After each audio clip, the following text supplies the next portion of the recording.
cotillion night, so we were dressed all formal, and we were just on our way home. It was about 11:30 at night, and a drunk driver that didn't have his headlights on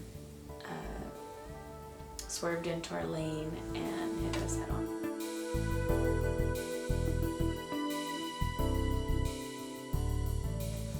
My head was lacerated, so my scalp was brought like all the way back here, and my skull was exposed.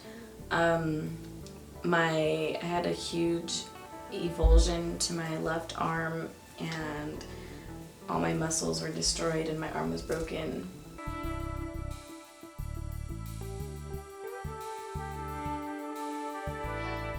I got burned with like battery acid, anything. Well, the engine was pretty hot. Anything in the engine with like the oil, water, battery acid, got burned by all those substances.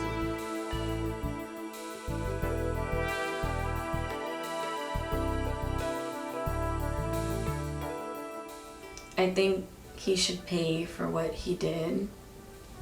He's really young, and him going to jail would be really bad for him. But he'd be paying for what he did. So either way, nobody's gonna win.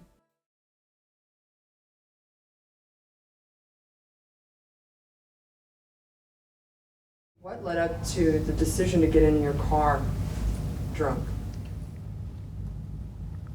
Well,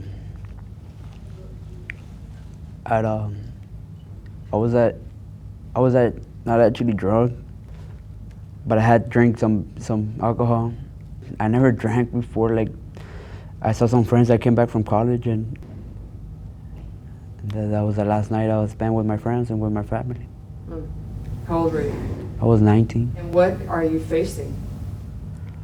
Facing 15 to 20 years in prison. How would you say you felt, I guess, when you realized what had happened?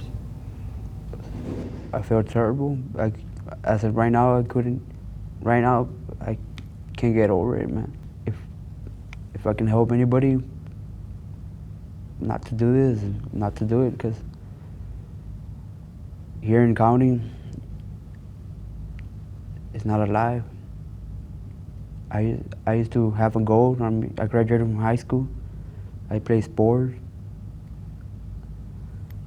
I was looking forward to go to college.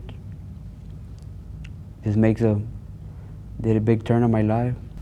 I think people would really want to know why you decided to come on camera and talk about this.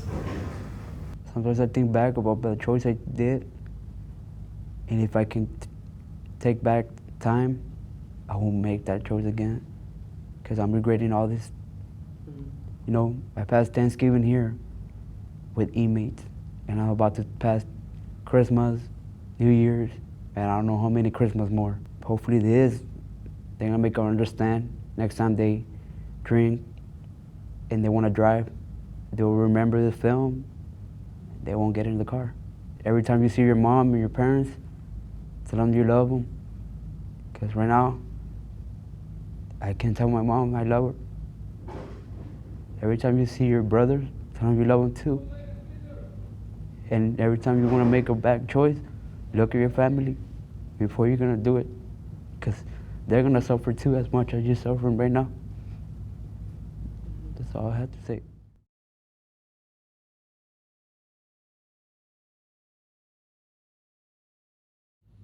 Then I started hanging out with friends that did drugs and stuff. I didn't do drugs back then, but I started hanging out with them, and they presented me drugs. Yo decía que no. If I get out of here, they told me to straight up and to not to mess up again. I would tell them to close their eyes, start thinking about their family and about drugs. To start thinking with their eyes closed, start thinking what drugs could do and what the family could do for you. And I would tell them them to open their eyes and to see what's in front of them. The drugs could destroy you and take away everything. And your family could support you and help you to reach up the golden star. That is a better life.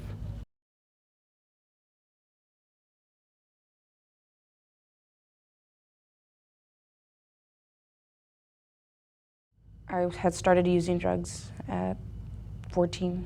I started using cocaine, and at the time all I did was snort it. But my family noticed that something was wrong and I wasn't doing good in school, and they sent me to a rehabilitation center. I set my mind to doing what I had to do, and I ended up graduating at 16 and with honors, Texas Scholar, and I was doing all right, not using drugs, thank God, and I ended up moving to San Antonio with my sister, and I enrolled at the University of Texas San Antonio, but I ended up getting pregnant with my little boy. I have a son named Nathan, and I ended up coming back to the Valley, and I started using drugs again. I started smoking rock. I started working at Mervyn's, and I started stealing money from the register there, so I picked up my theft charge. That's when I started coming in. I was 18. And things just led one after the other. I was on probation. I kept breaking probation. I wouldn't show up because I kept using drugs. And I stayed to that point till I turned 20.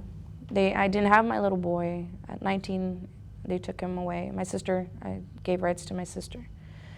And I wouldn't see him. I started living on the street. I stooped to the lowest level, kept coming back in here, and I got to the point where I started prostituting myself. And I didn't worry about anything. All I worried was sustaining my high, you know? And it just kept bringing me back here. It cost me not being there for my grandparents' death, as well as my uncle. He passed away in May. And he died asking for me and telling my parents not to give up on me. I was very close with him, but he died of colon cancer. And I've missed out a few years of my son's life. And him asking, where's my mommy? Is my mommy still sick? And I was angry with myself, and I hated myself for not being there for him. And, but he hasn't forgotten me. I got to see him. I hadn't seen him in over a year, and I got to see him, and I never wanted him to see me in here. The day that I saw him, there was this shine, this bright, his eyes just glowed. And he told me, I love you, Mommy, and you can get better so that I can come see you can pick me up, and so that I can be with you again. And that motivates me, that's motivation for me. And I'm glad that he's doing okay, and I thank God that he hasn't forgotten me, forgotten who I am, and so much that I put him through. And all because of the drug, all because I wanted to feel a certain way. But once you're sober, they'll bring you in here, and this is where you start thinking, like, my goodness, I'm not high. You start realizing what you're doing to your family. My son's he's everything to me, and I'm gonna do it. I'm gonna change. I'm going to.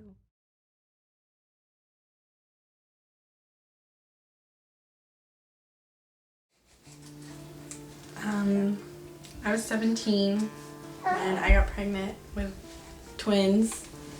I was 16 years old my freshman year. Well, I had her my sophomore year, but I got pregnant my freshman year of high school. In a way, we knew what we were doing because I felt that it was my way out.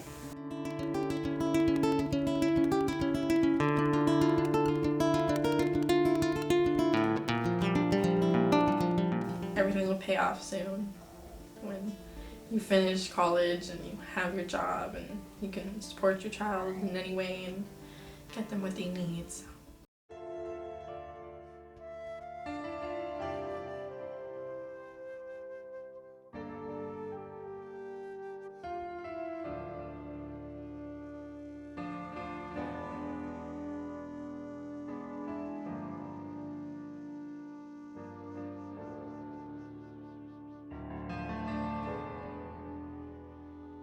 She said that the person that she was going out with was the person that she married, and this person physically abused her. She ended up pregnant. She thought that, you know, when she was being physically abused, she thought that it was something that, you know, was supposed to happen, that every couple should go through it because her parents had that kind of abuse and had that kind of background. She went through it, you know, all her life. So she kind of was raised in the belief, thinking that, you know, oh, well, you know, this is something that is supposed to happen in marriages. I mean, I know my father was a drunk, and he smoked and did all kinds of things. And you just get angry. You're more angry at yourself than the world. So like, it's just like you can't see anybody having a life without you. So I guess like that's why they get angry so much. But men like him, they just like, that disgust me. They should be wiped off the earth completely. How did your father make you feel as a child? I wasn't really with him for a long time, maybe probably till like, he was an on and off father. I think that's more put it in a good way. He was an on and off father that he would leave for months, years at a time and come back. And times that he did come back, I mean, there was a time when someone told him something and he got pissed off, and we were driving the car and I was like age 5. And he slammed my mom's face into the dashboard of the car. To see like my mom to go through that, I mean, the person that gave you like life, just to get her head smashed into a dashboard because someone just made a rumor about it.